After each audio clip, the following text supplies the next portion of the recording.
당신이 몰랐던 조선을 알려주는 조이선이에요.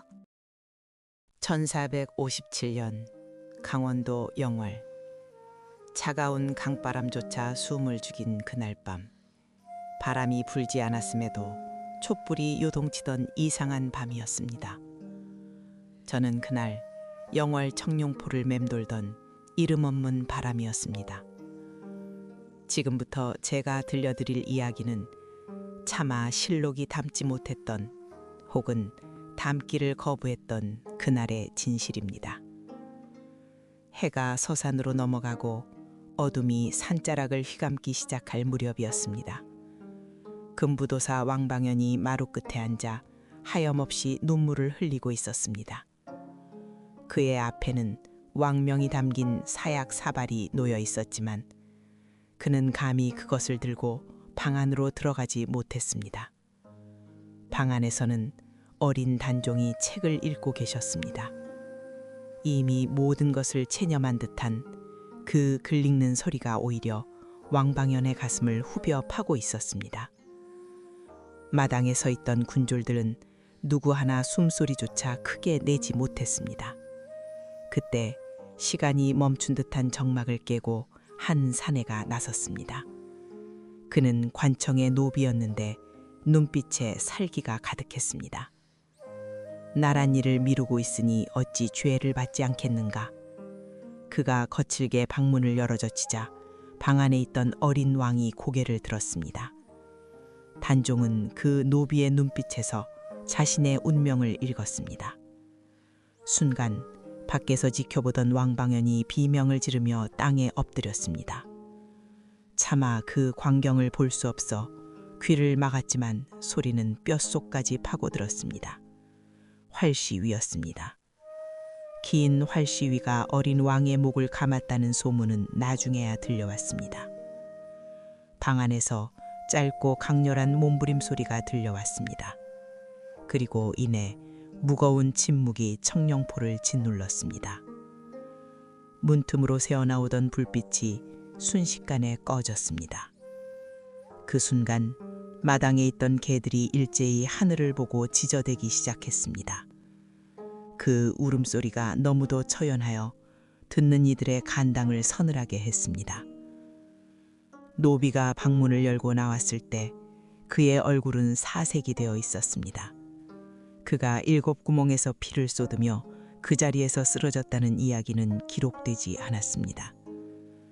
왕방연은 주저앉은 채 일어설 줄 몰랐습니다.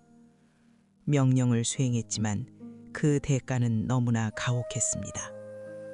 그날 밤 하늘에는 별조차 뜨지 않았습니다. 어린 시신은 강물에 띄워졌습니다.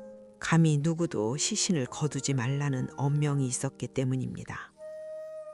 동강의 물줄기가 어린 왕의 시신을 휘감아 돌 때 물 색깔이 붉게 변했다는 것을 본 사람이 있습니다. 시신이 둥둥 떠서 강가에 머물렀지만 까마귀 떼조차 감히 접근하지 못했습니다. 마을 사람들은 방문을 걸어 잠그고 뜬 눈으로 밤을 지새웠습니다. 강가에서 아이의 울음소리가 들린다는 소문이 삽시간에 퍼졌습니다. 모두가 공포에 떨고 있을 때 한 사내가 어둠 속에서 움직였습니다. 그의 이름은 엄흥도, 영월 호장이었습니다. 그는 가족들의 만류를 뿌리치고 지게 하나를 진 채 강가로 향했습니다. 좋은 일이건 나쁜 일이건 나는 모르겠다. 내 할 도리를 할 뿐이다. 그는 어둠 속에서 시신을 건져 올렸습니다. 축 늘어진 왕의 몸은 너무나 가볍고 차가웠습니다. 엄흥도는 주변을 경계하며 산으로 올라갔습니다. 마른 잎들이 그의 발자국 소리를 감추어 주었습니다. 그가 땀을 흘리며 땅을 파고 있을 때 기이한 일이 벌어졌습니다. 갑자기 노루 한 마리가 나타나 웅크리고 앉았던 자리를 비켜주었습니다. 그 자리는 눈이 쌓이지 않아 흙이 부드러웠습니다. 엄흥도는 그곳이 명당임을 직감하고 서둘러 시신을 묻었습니다. 그는 평생 입을 다물고 살 것을 맹세하며 산을 내려왔습니다. 이 모든 일이 벌어지는 동안 한양의 궁궐에서는 또 다른 공포가 시작되고 있었습니다. 세조가 침전에 들었으나 잠을 이루지 못하고 있었습니다. 자시가 넘어갈 무렵 세조의 비명이 궁궐의 정막을 깼습니다. 내관들이 황급히 침전으로 달려들어갔습니다. 세조는 식은 땀을 흘리며 허공을 향해 손짓을 하고 있었습니다. 저기 형수님이 침을 뱉는구나. 그가 본 것은 단종의 어머니인 현덕왕후의 원혼이었습니다. 꿈속에서 현덕왕후는 분노에 찬 눈빛으로 세조를 노려보았습니다. 네가 내 아들을 죽였으니 나도 네 아들을 데려가겠다. 그녀가 세조의 얼굴에 뱉은 침은 지독한 가려움증을 유발했습니다. 다음 날부터 세조의 몸에는 원인을 알 수 없는 종기가 돋아나기 시작했습니다. 피고름이 흐르고 살이 썩어 들어가는 고통이 그를 괴롭혔습니다. 어이들이 온갖 약을 썼지만 효험이 없었습니다. 그리고 며칠 후 청천벽력 같은 소식이 전해졌습니다. 세조가 가장 아끼던 맏아들 의경세자가 갑자기 피를 토하고 쓰러진 것입니다. 세자의 나이 고작 20살이었습니다. 건강하던 세자가 시름시름 앓기 시작하자 궁궐 안에는 흉흉한 소문이 돌았습니다. 사람들은 단종의 저주가 시작되었다고 수군거렸습니다. 세조는 공포를 이기지 못해 현덕왕후의 무덤을 파헤치라는 명을 내렸습니다. 관을 꺼내 강물에 던져버리는 폐륜까지 저질렀습니다. 그러나 그것은 불에 기름을 부은 격이었습니다. 강물에 던져진 관이 가라앉지 않고 물 위를 떠다닌다는 보고가 올라왔습니다. 도성 안의 민심은 급격히 흉흉해졌습니다. 비가 올 때마다 궁궐 기와지붕 위에서 흐느끼는 소리가 들린다는 궁녀들의 증언이 이어졌습니다. 밤마다 침전 주위를 서성이는 작은 발자국 소리를 들은 내시도 있었습니다. 그러나 사관들은 이 모든 괴이한 현상들을 기록할 수 없었습니다. 그들은 붓을 들었으나 손이 떨려 글자를 쓸 수 없었습니다. 실록에는 그저 노산군이 자결하였다라는 짧은 문장만이 남겨졌습니다. 어떻게 죽었는지, 시신은 어떻게 처리되었는지에 대한 상세한 기록은 철저히 배제되었습니다. 그날 밤 궁궐의 당직사관이었던 한 선비는 몰래 일기를 썼습니다. 오늘 밤 붓이 제멋대로 움직여 글자가 써지지 않는다. 원통한 기운이 먹물에 서려 있는 듯하다. 그는 그 일기를 벽 속에 숨겨두고 다음 날 관직을 버리고 낙향했습니다. 세월이 흘러도 단종의 죽음을 둘러싼 미스터리는 풀리지 않았습니다. 영월에서는 새로 부임하는 군수들이 부임 첫날 밤에 급사하는 일이 연이어 발생했습니다. 그 수가 무려 7명에 달했습니다. 새 군수가 온다는 소식이 들리면 영월 사람들은 미리 상복을 준비할 정도였습니다. 원혼이 군수들을 데려간다는 소문이 정설처럼 굳어졌습니다. 아무도 영월 군수로 가려 하지 않았습니다. 조정에서는 이를 해결하기 위해 골머리를 앓았습니다. 그러다 자원하는 이가 나타났습니다.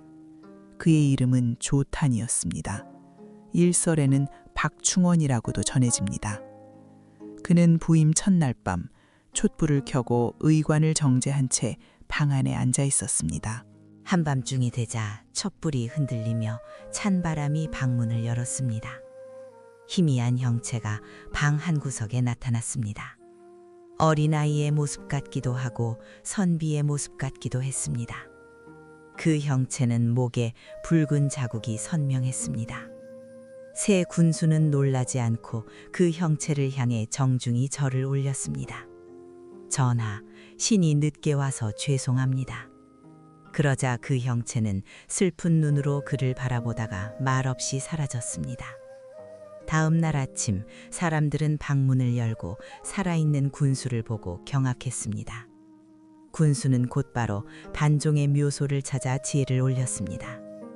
음엉도가 몰래 묻어두었던 그곳은 수풀에 덮여 찾기조차 힘들었습니다. 그때 또다시 기이한 일이 벌어졌습니다. 군수가 절을 하자 맑은 하늘에서 갑자기 비가 쏟아졌습니다. 마치 하늘이 그동안 참았던 눈물을 쏟아내는 듯했습니다.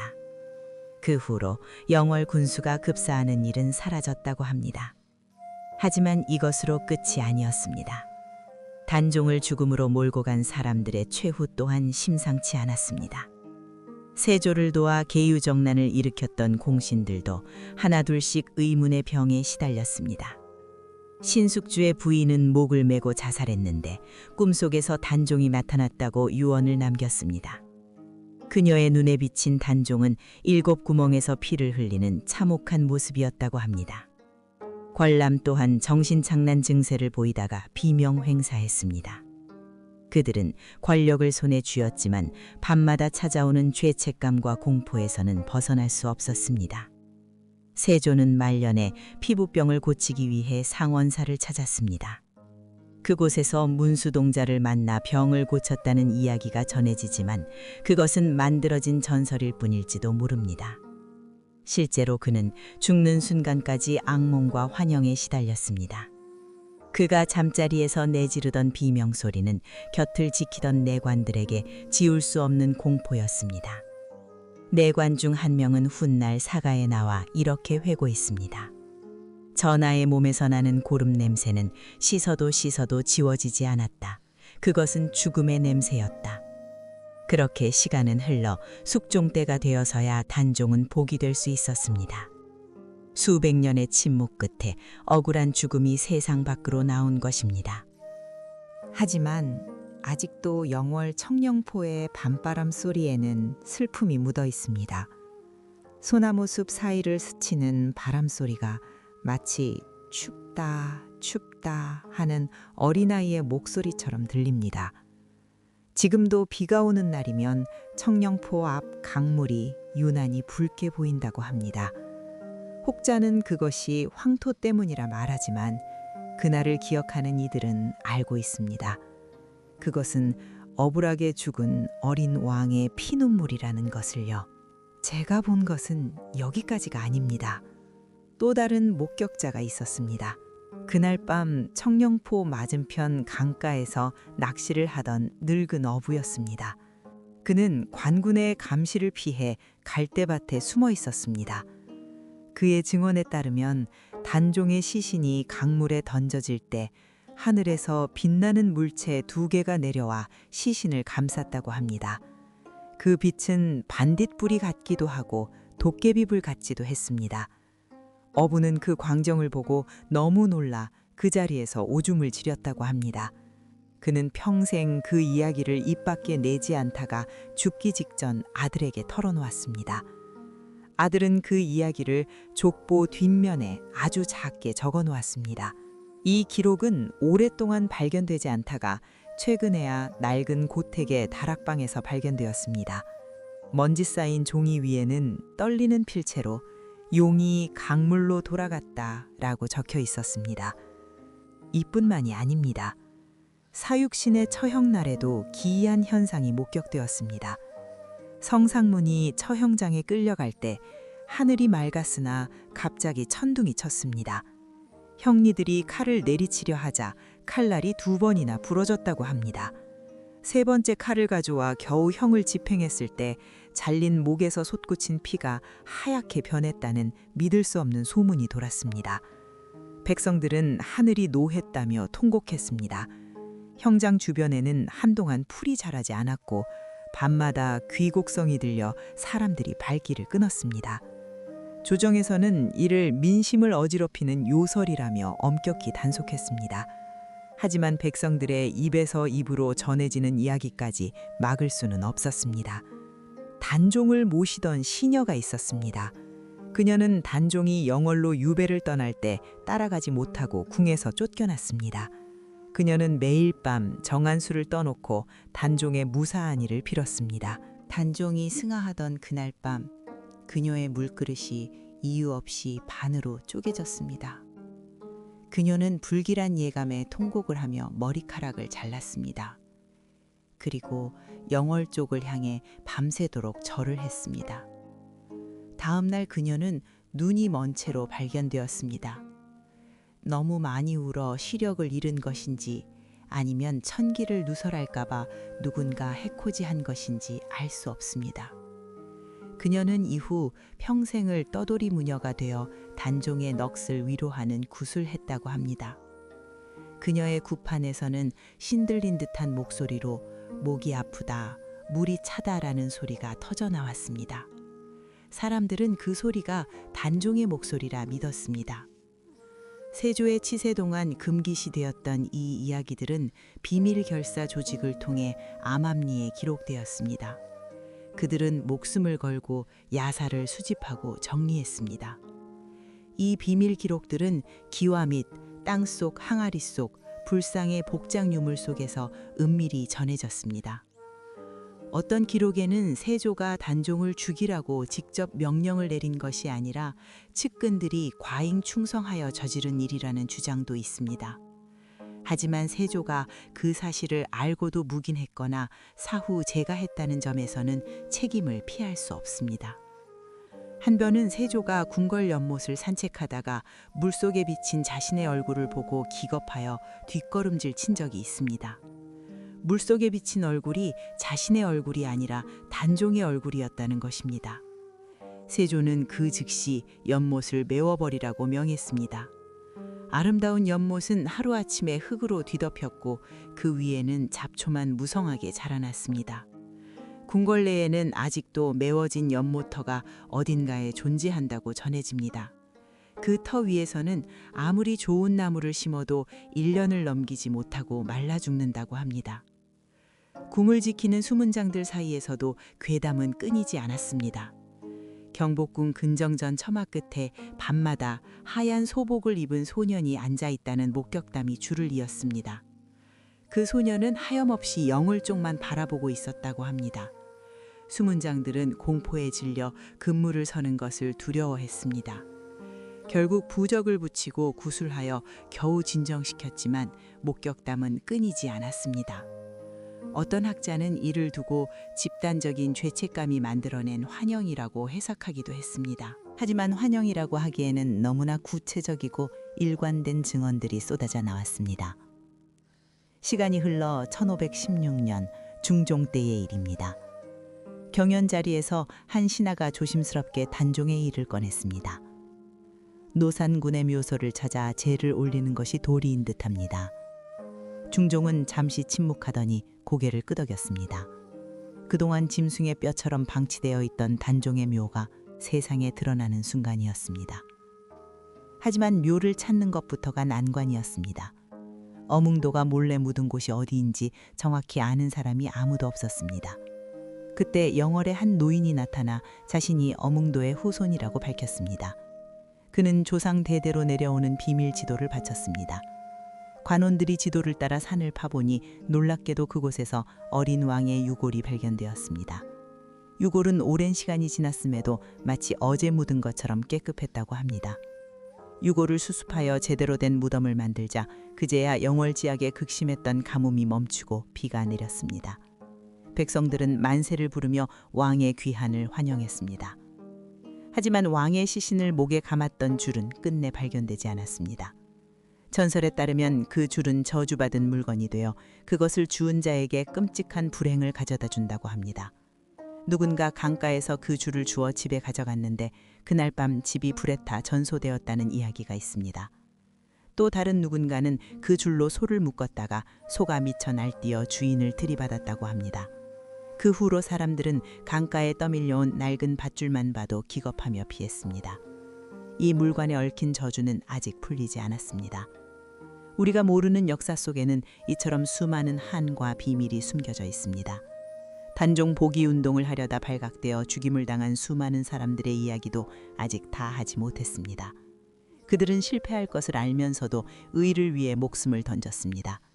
그들의 피가 밴 땅 위에서 우리는 살아가고 있습니다.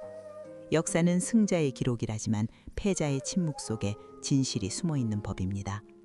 제가 그날 밤의 목격자가 되어 전해드린 이 이야기가 어쩌면 여러분의 꿈속에서 다시 재현될지도 모릅니다. 오늘 밤 창문 밖에서 바람소리가 들린다면 귀를 기울여 보십시오. 혹시 500년 전 억울하게 죽은 어린 왕의 울음소리가 섞여 있을지도 모르니까요. 어쩌면 누군가 창문을 두드릴 수도 있습니다. 만약 문 밖에서 춥다, 문 좀 열어다오 라는 아이의 목소리가 들린다면 절대 문을 열어주지 마십시오. 그것은 단순한 바람소리가 아닐 수도 있습니다. 조선 왕조 500년 역사상 가장 슬프고 무서운 그날의 기억은 아직 현재 진행형입니다. 여러분은 진실을 감당할 준비가 되셨습니까? 단종이 죽던 날 실록이 침묵했던 이유는 단순히 왕명을 어길 수 없어서가 아니었습니다. 그날의 진실을 기록했다가는 글자 하나하나에서 피가 배어나올 것 같은 공포 때문이었습니다. 지금도 오래된 실록의 그 부분을 펼치면 서늘한 기운이 감돈다고 합니다. 박물관 수장고 깊은 곳에 보관된 어떤 문서들은 특정 날짜가 되면 스스로 넘겨진다는 소문도 있습니다. 경비원들이 순찰을 돌 때 책장 넘기는 소리를 듣고 소름이 돋아 도망쳤다는 이야기는 괴담으로 치부되곤 합니다. 하지만 그 소리가 단종이 죽은 기일마다 들려온다는 사실은 우연치고는 너무나 기묘합니다. 또 하나의 충격적인 사실을 말씀드리겠습니다. 세조의 초상화를 그렸던 화원들 역시 비참한 최후를 맞이했습니다. 세조의 얼굴에 난 흉터와 종기를 사실대로 그리면 불경죄로 처벌받고 감추면 사실을 왜곡했다 하여 괴로워했습니다. 결국 완성된 어진 속 세조의 눈빛이 너무나 살벌하여 쳐다보는 것만으로도 오금이 저린다는 평을 들었습니다. 그 어진을 보관하던 전각에 화재가 빈번했던 것도 예사로운 일이 아닙니다. 마치 불길조차 그 그림을 거부하는 듯했습니다. 다 타버리고 남은 어진의 조각을 보십시오. 하필이면 눈 부분과 입 부분만 묘하게 소실되었습니다. 누군가 일부러 훼손한 것인지 아니면 하늘의 뜻인지 알 수 없습니다. 그리고 최근 강원도 영월의 한 공사 현장에서 이상한 유물이 발굴되었습니다. 조선 초기의 것으로 추정되는 녹슨 쇠못과 찢어진 옷 조각들이었습니다. 고고학자들은 단순한 생활 쓰레기라고 추정했지만 탄소연대 측정 결과는 1457년과 정확히 일치했습니다. 그 쇠못들이 발견된 위치가 단종이 유배 생활을 하던 집터의 기둥 아래였다는 점이 더욱 미스테리합니다. 누군가 저주를 내리기 위해 쇠못을 박았던 것일까요? 아니면 어린 왕이 자신의 억울함을 날리기 위해 남긴 표식일까요? 분석 결과 옷 조각에서는 미세한 혈흔 반응이 검출되었습니다.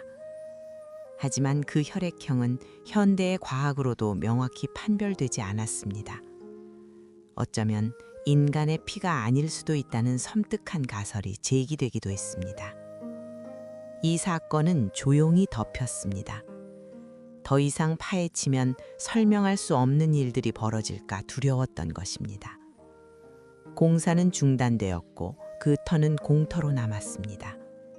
동네 아이들은 그 공터 근처에는 얼씬도 하지 않습니다. 그곳에만 가면 이유 없이 머리가 아프고 구토가 난다고 합니다. 이 모든 퍼즐 조각들을 맞춰보면 하나의 거대한 그림이 완성됩니다. 그것은 단순한 정치적 암살이 아니라 조선이라는 나라 전체를 뒤흔든 영적 재난이었습니다. 한 사람의 권력욕이 불러온 파장이 산천초목을 병들게 했던 것입니다. 왕이 하늘을 대신하는 존재라 밀었던 시대에 하늘을 거스른 대가는 참혹했습니다. 그 대가는 가해자뿐만 아니라 방관자들에게도 돌아갔습니다. 당시 조정의 대신들 가문은 후대에 역적으로 몰리거나 대가 끊기는 비운을 겪은 경우가 많습니다. 이를 두고 단종의 피의 보복이라 부르는 이들도 있습니다. 그 업보는 수백 년을 이어왔습니다. 오늘날 우리에게 전해지는 역사는 어쩌면 가장 순화된 버전일지도 모릅니다. 진짜 공포는 아직도 어둠 속에 묻혀 있습니다. 당신이 이 이야기를 듣고 있는 지금 이 순간에도 어둠 속에서 누군가가 당신을 지켜보고 있을지 모릅니다. 역사의 진실을 알고자 하는 당신의 호기심이 잠자고 있던 그들을 깨운 것은 아닐까요? 제 목소리가 들리시나요? 저는 단지 이야기를 전하는 자일 뿐입니다. 하지만 이 이야기를 입 밖으로 내는 순간부터 저 또한 그날의 증인이 되었습니다. 그리고 이제 당신도 그 증인이 되었습니다. 비밀을 공유한 자들의 운명은 연결되어 있습니다. 오늘 밤 부디 편안한 꿈을 꾸시길 바랍니다. 창문은 꼭 닫으시고요. 단종이 죽던 날 실록이 침묵했던 이유를 이제 조금은 이해하시겠습니까? 말로는 다 담을 수 없는 공포, 글로 남겼다가는 영원히 저주받을 것 같은 두려움이 그들의 손을 멈추게 했던 것입니다. 하지만 기억은 지워지지 않습니다. 바람을 타고 물결을 타고 사람들의 입을 타고 오늘까지 전해졌습니다. 진실은 언제나 침묵 뒤에 숨어 자신을 알아봐줄 누군가를 기다리고 있습니다. 이제 이 이야기의 끝을 맺으려 합니다. 그러나 끝은 새로운 시작입니다. 또 다른 숨겨진 역사가 여러분을 기다리고 있으니까요. 제가 보고 들은 조선의 기이한 이야기는 아직 많이 남아 있습니다. 어둠 속에 묻힌 진실을 빛으로 끌어올리는 여정에 계속 동참해 주시겠습니까? 이런 숨겨진 이야기들이 궁금하시다면 댓글로 듣고 싶은 이야기를 남겨주세요. 구독과 좋아요는 큰 힘이 된답니다.